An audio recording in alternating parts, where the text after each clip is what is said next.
Det ikke julekvelden som kommer overraskende på fluefisken, men vinter. Så alltid kommer et par veker før du regner med det.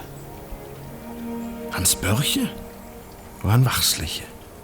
Men han kommer bardust og knyter ei hvite sløyfe over vann og fjell og sesongen som egentlig skulle ha vart litt lenger.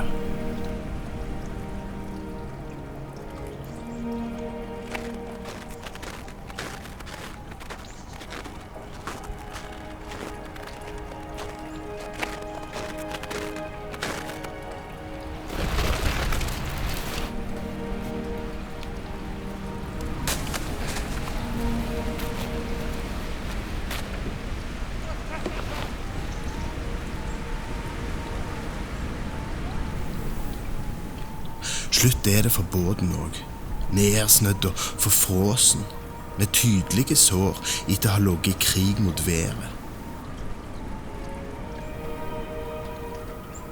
Årets myggfiske ble det siste hun fikk bli med på.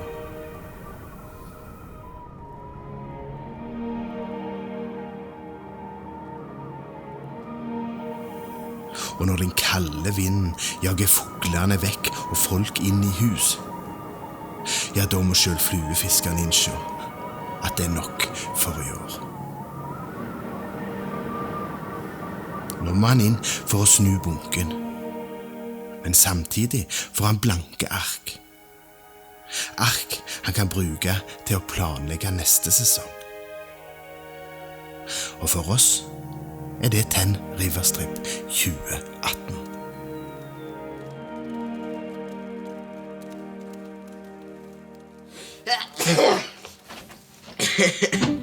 Jeg beklager, altså.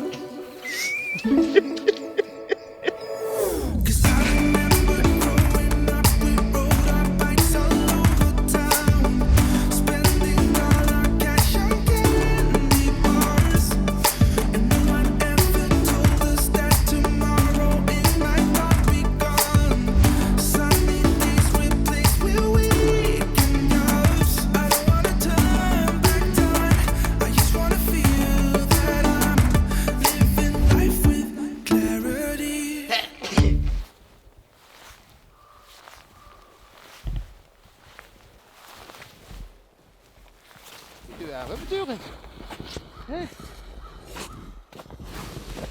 Selvfølgelig, vi kan ikke lage film med deg. Jeg kan ikke lage film med den lille rakkesen. Du er jo også fiskekamerat. Ja, du er fiskekameraten du er. Ja. Lukas henne. Hvor Lukas henne? Litt da. Lukas henne. Ja, isa. Jeg tar og tenner på et lys. For å holde varmen. Så tenner vi det første Lys. Eller siste for året, da. Å, ja. Det siste for året. Ja. Jeg kommer sikkert til å synke ned i. Etter hvert det smelter, Hæ? Etter hvert som det smelter. Ja. Smelter inn i det nye året. Oi, sann. Nå sitter jeg ganske langt ned. Jeg er litt tyngre enn deg, dere. Ida. Ja, godt nyttår. Ja, godt nyttår. Det var siste dagen i 2017. Det er lenge til sesong nå, men det lakker og lir jo. Januar, februar, mars, april. April så begynner jo de første bomturene våre, før isen går. Fint vær. Det er 3 plussgrader. Blåsveks. Ja. Så jeg vet det sånn jeg. Vi prøver. Den første fisketuren skjer allerede mens de skigalne østlendingene ennå smører kino med blå sviks. Vi vet at sjansene er små. Men det kan jo være at vi finner åpent vatten til nymfene våre. Tidlig på året så er fiskekløa så intense at noen bomturer oppe i Trysilelva ikke gjør noe. Det er sånn vi starter en ny sesong av Tenn Riverstrip.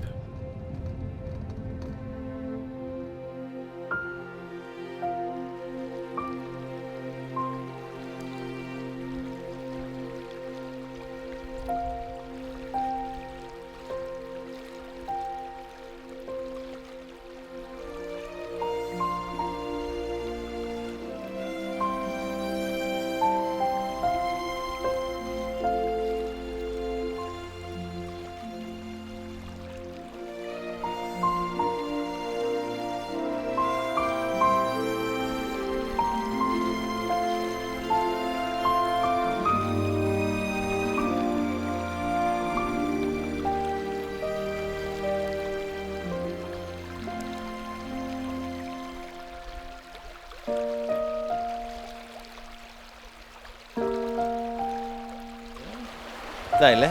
Det er faktisk første gang i år. Litt russeteknikk og elendig nymfefisker, men det går bra.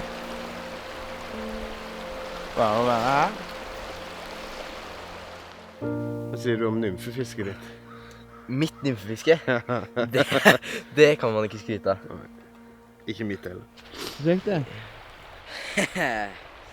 Nei, det gikk helt greit, bare litt for tunge nymfer. Jeg er ganske god bindet nymfer, men å fiske de, det er verre. Det er ganske dårlig. Jeg burde hatt et kurs i nymfefiske. Ja, det tror jeg også burde hatt. Da ringer jeg til Stig Viveli. Ja. Og hører med han om han kan hjelpe oss med det, eller Erlend.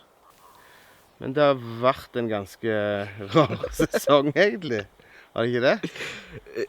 Du har fortsatt brekt arm. Og det var akkurat sånn som du gikk inn i sesongen også. Ja. Med en skade. Ja. Nesten knekt rygg, men det gikk greit. Vi gjennomførte en god sesong. Ja. Ok. Ikke fiskemessig, men Nei. Helt grei. helt grei. Helt grei fiskemessig sesong. Jeg ser på av de opptakene vi gjorde i fjor, så ser jeg jo at det starter jo helt sånn i begynnelsen av mai her oppe. Rett etter isen går ned på vannet rett ned forbi Hviluseter. Mm. Det er et fint fiske. Det er fint fiske.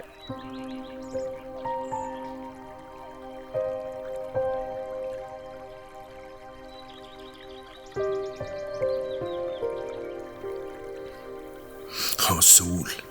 Du sender hvite brev om lys og lyster fra univers. Hvor lite er kjent. Vår jord, de søster i himmelrommet blå, kan skimte våren vinke nå. Fra fjerne stjernekyster. Ha takk, du gula sol, for hvitveis og for blyg fiol, og alt som finnes i livet.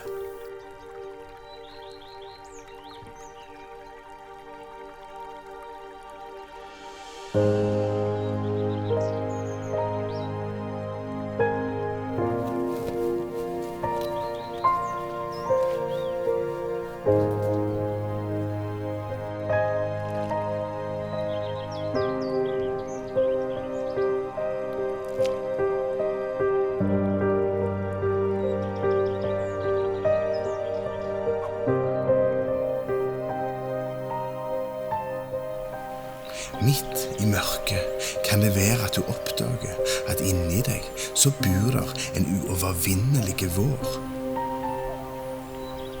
For det er drømmen som drar deg gjennom en kald vinter. Håpet om ei varm sol. En mygg som klekker. Et vag. Og når sola stiger over trærne, så er jo den samme som i fjor. Men på en relativ måte. Du er 1 år eldre. 1 år klokere. Og forhåpentligvis 1 år bedre. Derfor så er ikke sola helt den samme. Og på den måten så er vinteren god. Og for den som lengter etter fugler i trærne og løfterike vag.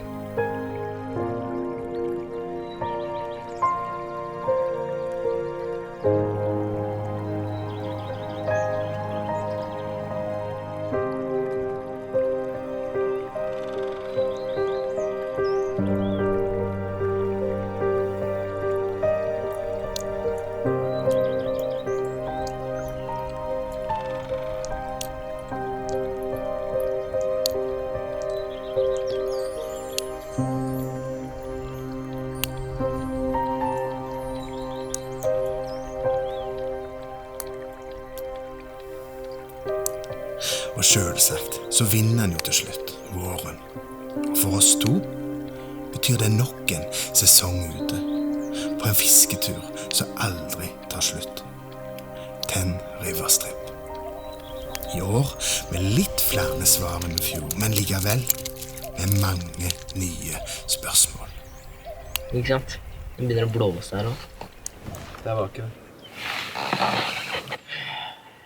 Ta meg.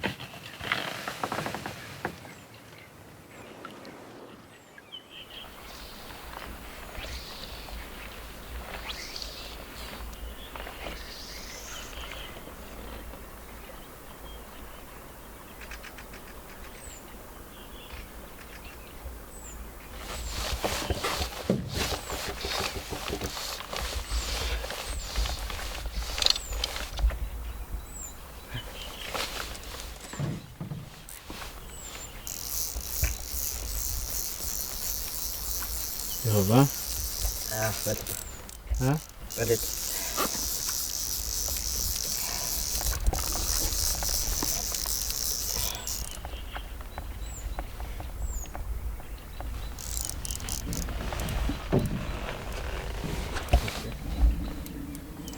Det er klart.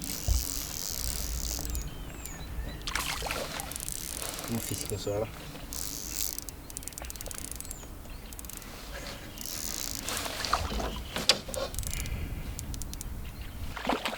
Du kan.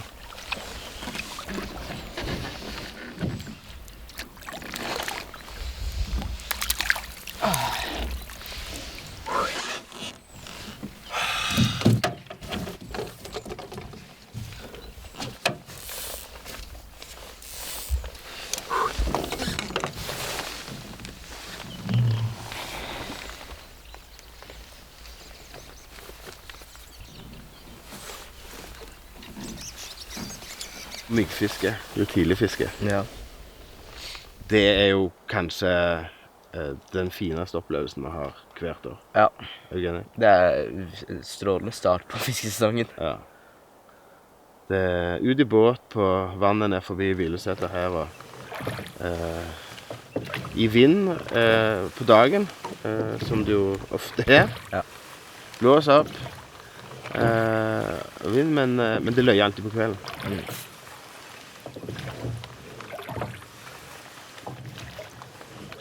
Det løyer han.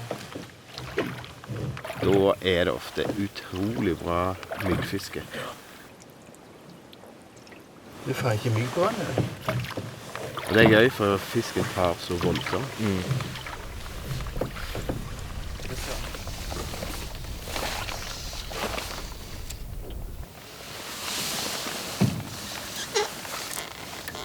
Det kastet kan ingen gjøre. En spesialkast. Hva kaller du det for? Ja. Ikke vi fisker da. Pappa, det er vindstille ute. Kan ikke vi gå og fiske det? Pappa, det er en vepsvann.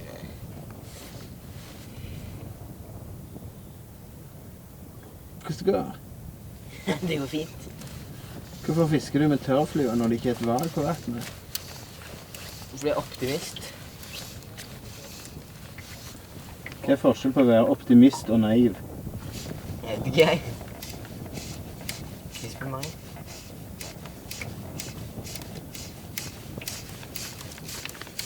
Optimist er vel den som vet det går bra til sist.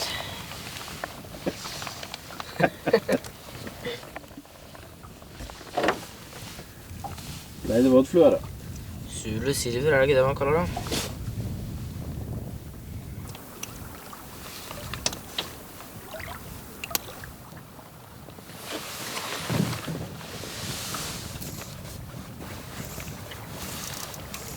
Skal du inn og se på hytte, eller? Inn i skogen? Ja.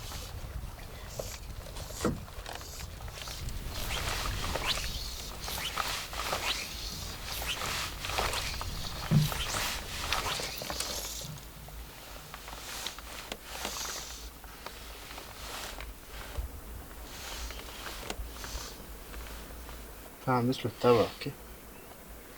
De gjorde ikke det. Du må Ja. bare være litt tålmodig. Ja, ok.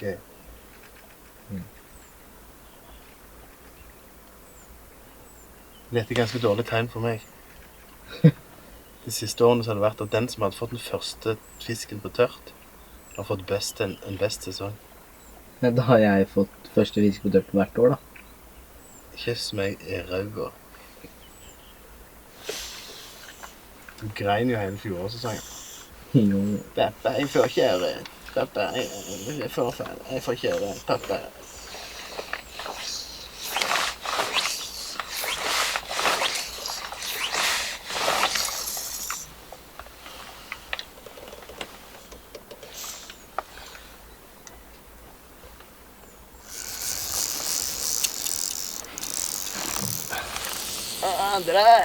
Andre.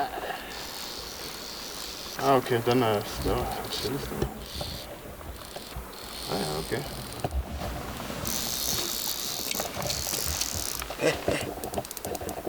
Knall. Faen, det stanger.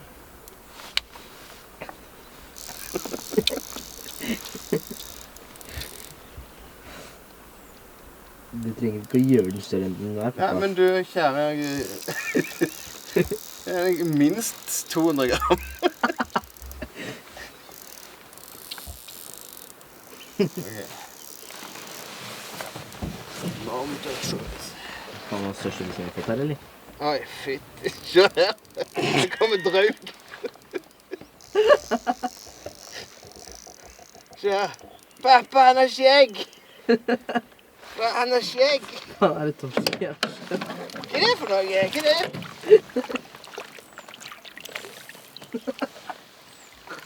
Og det er 3 sånn saks kommer der med også.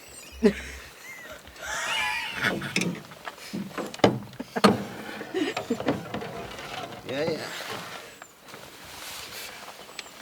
Hva er dette for noe? En ny art. Jeg ser minst 200 gram.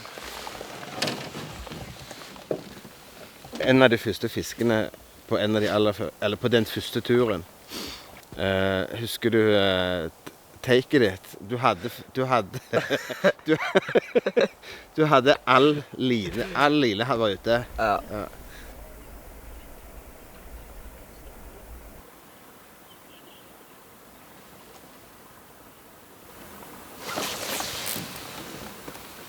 Det var ikke for langt.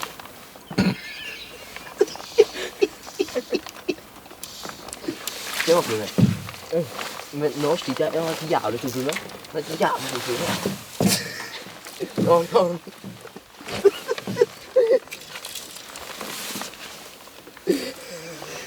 Men er det sånn du kjører fiske?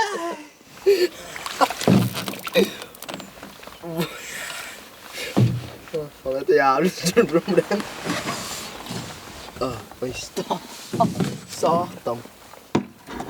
Ja, det viktigste er stram line, for å si det sånn. Ja, men seriøst. Altså, til slutt så bare drar jeg et eller annet. Men sånn seriøst. Nei, jeg er faen meg greid å få en knute, vet du. Hele. Nei. Hva skal jeg gjøre? Jeg må få en jævla knute. Hva faen?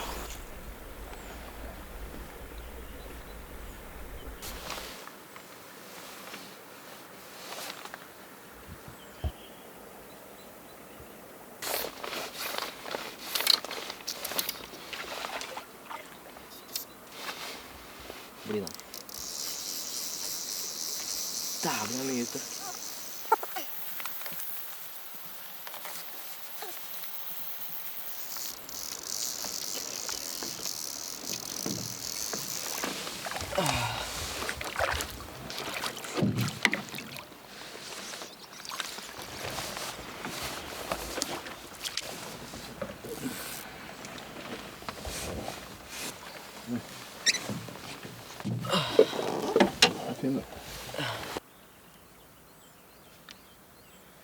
Men det som er overraskende også, når en sitter og binder mygg på hjemme på vinteren, så binder de ofte mygg små. Og spesielt disse bøssene, myggkløskene, så binder de ofte. En er glad i størrelse 16 fordi det er mygg, og myggen er liten og alt sånt. Men myggen er ganske stor tidlig på sesongen. Ja. Her oppe.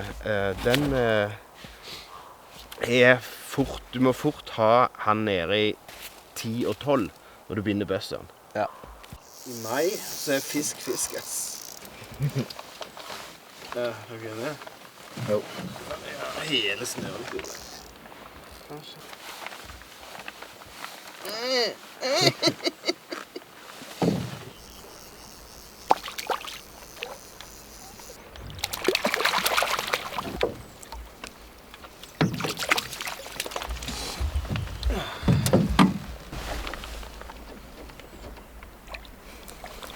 En sen kveld på Ertsjøen i Trysil.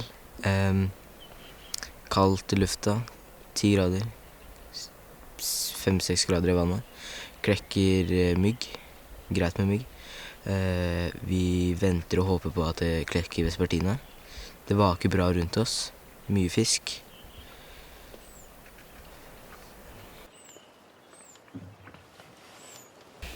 Et fint vann, fiske i. Vi pleier ofte å være her på kveldene etter at vi har kommet hjem fra fiske i elv. Det pleier stort sett å være vindstille om kvelden, eller sånn som nå, lett bare brise litt. Pleier alltid å være bra fiske på Ertsjøen.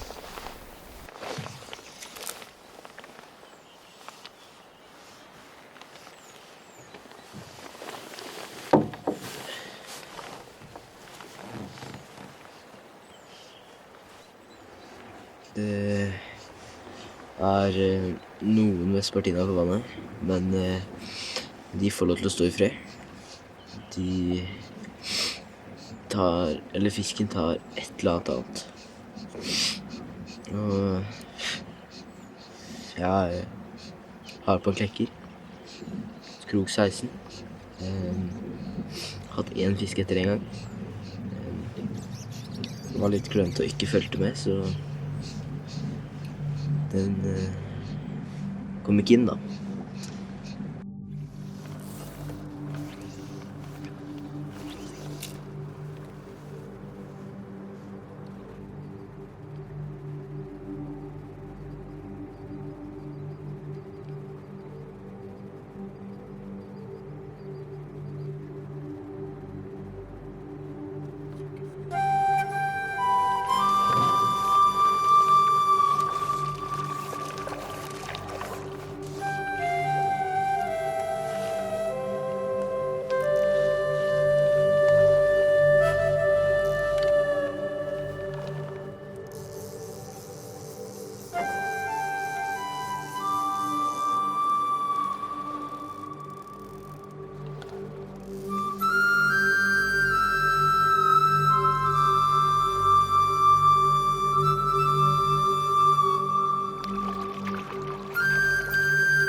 Det må jo være fiskemessig, siden du sier at ørret er bønn her.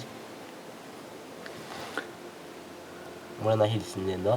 Hæ? Hvordan er hilsen din da? Hvordan den er? Ja.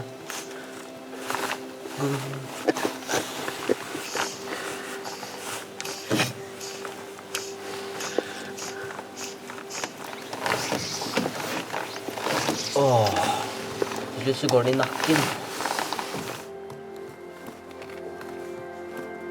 Jeg tror at du begynner å dra her nå.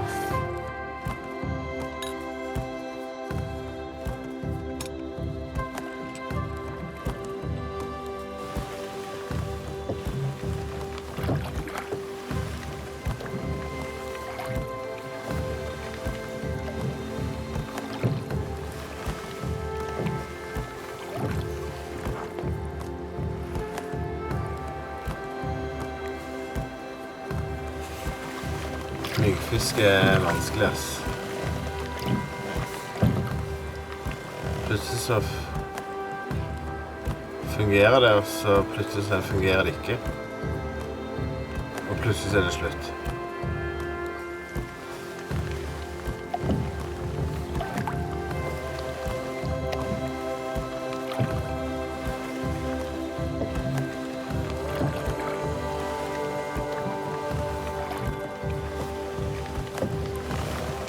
Nå er det hjem, så er det kaldt. Det er 2 korte kvelder, så vi har fått 10-12 stykk. Ikke noen monster, men fine maifisk. I mai er alt bra. Alle fisker er ok i mai.